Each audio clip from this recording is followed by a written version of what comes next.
Hey guys, welcome back to my channel. I wanted to make a video today about cold calling. So yes, I do the for sale by owners, I do the expired listings, I have gotten business from those calls, and I have closed escrows from making those calls. But I think my favorite, well, there's no thinking to it. So my favorite method of cold calling by far is farming calls. And let me tell you why.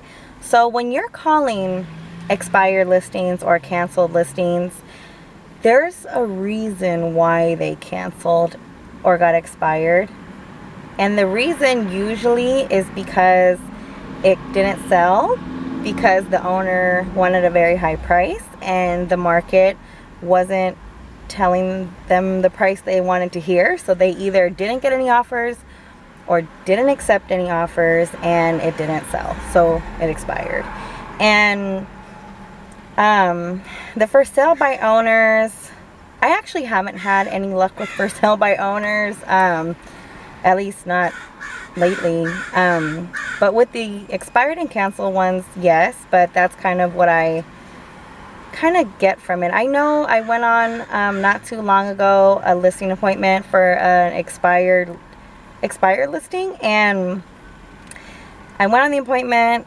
I suppose another realtor had an appointment too, because I checked and it had been listed and then it expired again.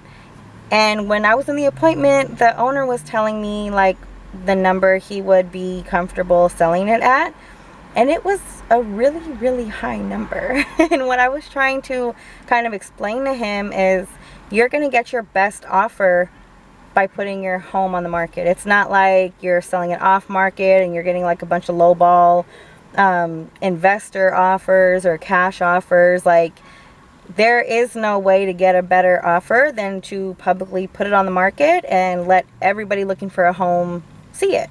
That will generate your best offer, because there's nowhere really else you can get offers from.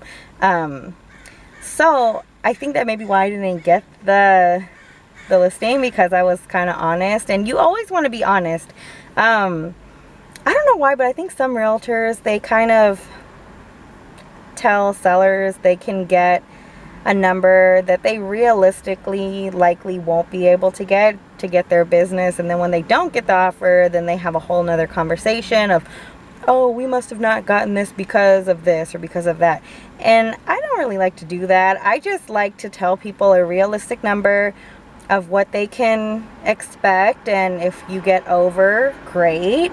But you know, this should be the ballpark of what you can expect when you put your home on the market. And either, you know, they'll like that and we'll go ahead with the listing, or they'll interview somebody else. But I feel like if you do it that way, then you're not setting your client up to be disappointed and then have 1,000 excuses to throw at them as to why it didn't sell for whatever price they suggested to sell. So my point is, the reason why I like to do farming calls is because it's like a blank canvas. Like, you're calling people, and I have a very simple kind of opening. So, you know, the phone rings and I say, hey, this is Marie-Cristale from Better Homes Realty, and I was wondering if you owned any property that you've considered selling. And I do say, do you own any property you've considered selling, as opposed to, do you have any interest in selling your home? Because I feel like if you broaden that question, you're more likely to get like, oh, well, I have a duplex or whatever. And if you don't, or even a lot, like a lot, not a lot, you know what I mean? I said that weird, but it's okay. So, you know, if you ask the question more broadly, that way you have more chance of a person just saying no, rather than if you were to be like, hey, the market's really good, do you have any interest in selling your home? Chances are they're gonna say no, or, well, I thought about it, when I retire we might sell the house or whatever. But if you kind of say, hey, is there any property that you own you've considered selling? I've heard some great responses, like, oh yeah, I was just talking about selling my house I have over there, and then you called, and it was, you know. And it's like, that is a very I mean, those calls are less common. I mean, those responses are less common. The thing that is kind of the downside of farming call is that you're calling people that you have no idea if they have any interest, and they're not like a lead source. They didn't go on any website and find out what's for sale or anything like that. It's pure hit or miss at that point. It's like you're calling just homeowners, like, hey, you know, the market's really good. Do you have any property that you consider selling? So I think with farming calls, you spend a lot more, like you make a lot more calls. Like even where I am, I'm in the Bay Area, and there's several homes here. There's several homeowners, but I feel like there's not that many for sale by owners, and there's not that many.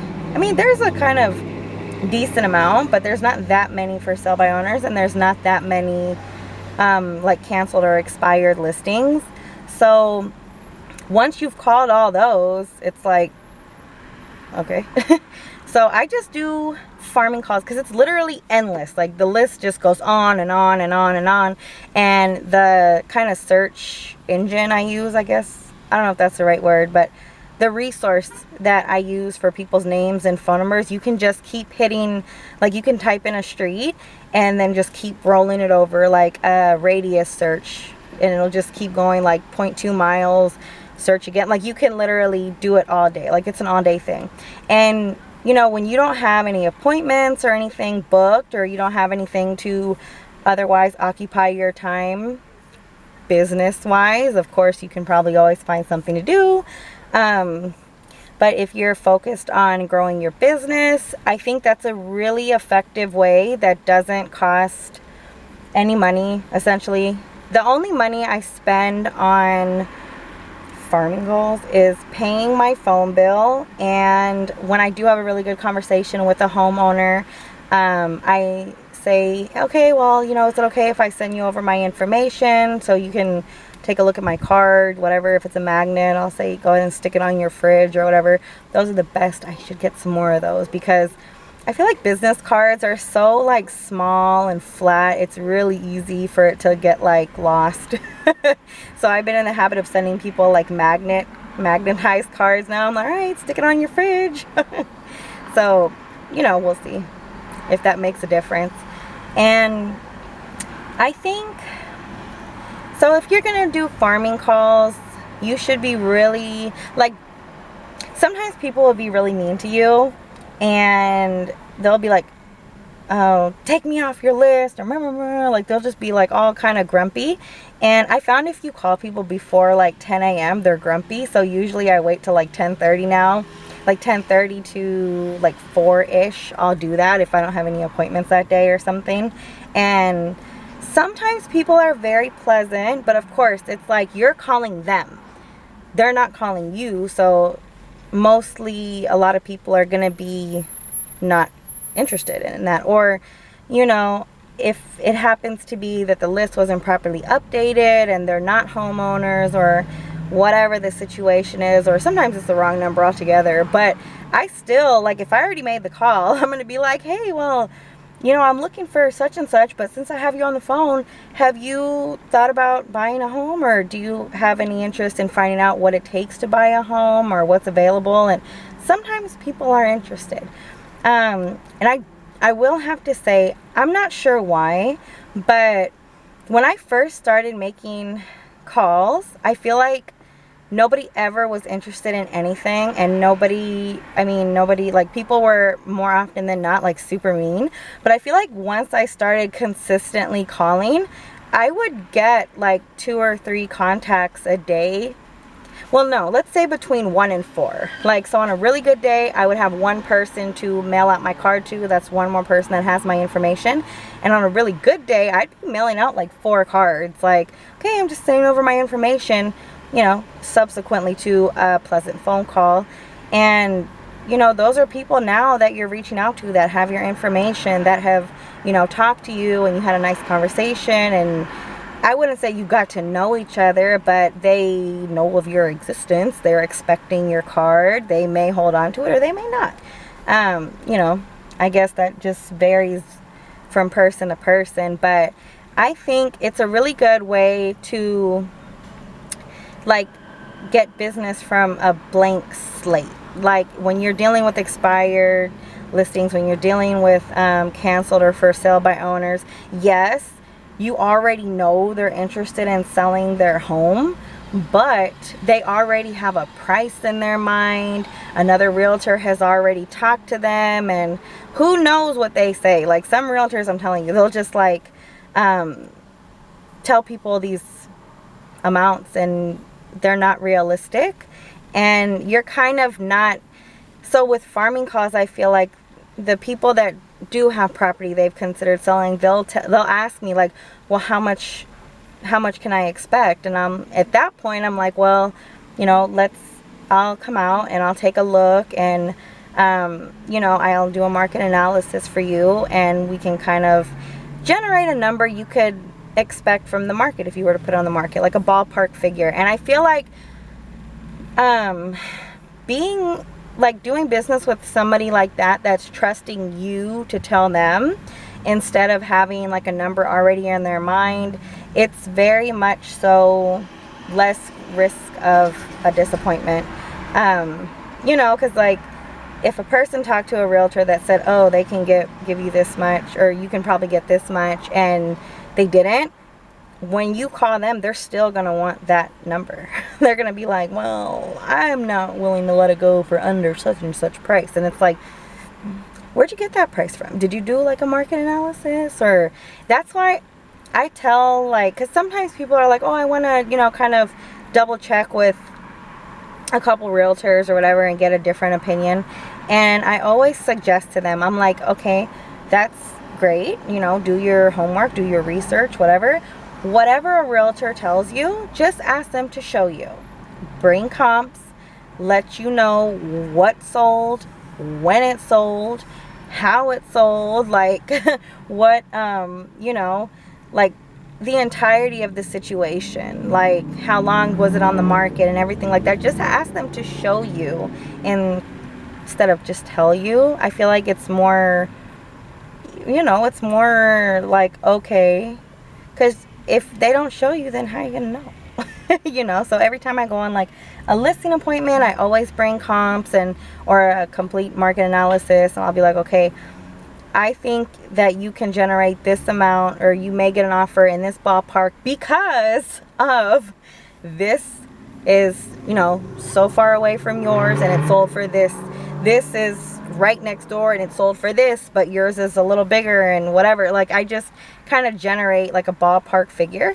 And those type of clients that are kind of like clean slate up here and don't already have a number in their head, I feel like it goes so smoothly. Like, you know, you're backing up what you're saying.